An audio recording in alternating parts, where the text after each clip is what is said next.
नमस्कार, मैं राहुल आज लेकर आया हूँ एक खौफनाक और डरावनी कहानी।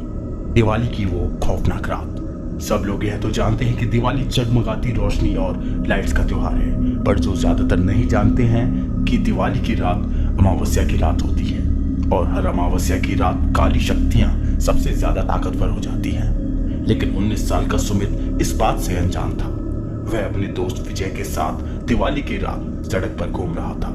तभी विजय की नजर मंदिर के पीछे सुनसान घर के पीछे गई। वहां एक सुंदर लड़की लाल साड़ी पहने दिया जला रही थी। विजय सुमित को लेकर उस घर के पास चला गया। जैसे ही दोनों वहां पहुंचे, उन्होंने देखा कि पूरा घर दियों से सजा हुआ था। उन्हें बालकनी में खड़ी वह सुंदर लड़की नजर आई।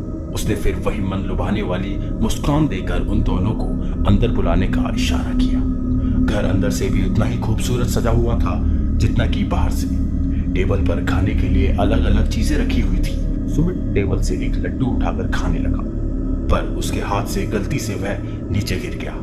जैसे ही सुमित लड्डू उठाने के लिए नीचे झुका, उसने देखा कि टेबल के नीचे एक भयानक काली परछाई थी, जो सुमित को देखते ही कहीं गायब हो गई। सुमित जैसे ही विजय को यह बताने ऊपर उठा, तो उसने देखा कि विजय सीढ़ियों के ऊपर खींचा चला जा रहा था। सुमित बेहद घबराने लगा। फिर अचानक घर में पायल की आवाज गूंजने लगी, जैसे कि कोई लड़की एक कमरे से दूसरे कमरे में जा रही हो। सुमित उस आवाज के पीछे पीछे सीढ़ियों से ऊपर चला गया, लेकिन ऊपर जाते ही उसे कमरे के अंदर पंखे से लटकी एक लाश दिखाई दी। सुमित उस लाश का चेहरा देखकर पूरी तरह कांपने लगा, क्योंकि वो किसी और की नहीं बल्कि विजय की लाश थी।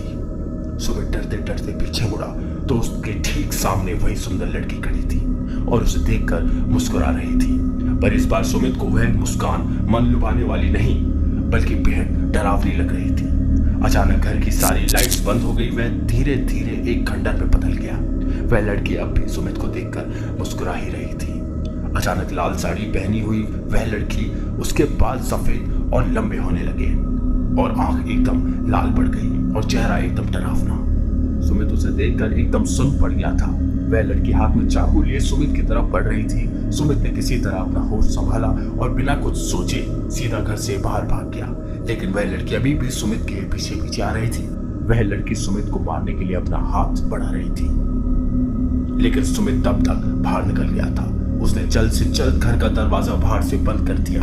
वह लड़की उस दरवाजे को अंदर से बहुत तेज ठोक रही थी, लेकिन अचानक ठोकने की आवाज बंद हो गई और फिर सुमित को उस लड़की के चीखने और चिल्लाने की आवाज सुनाई देने लगी।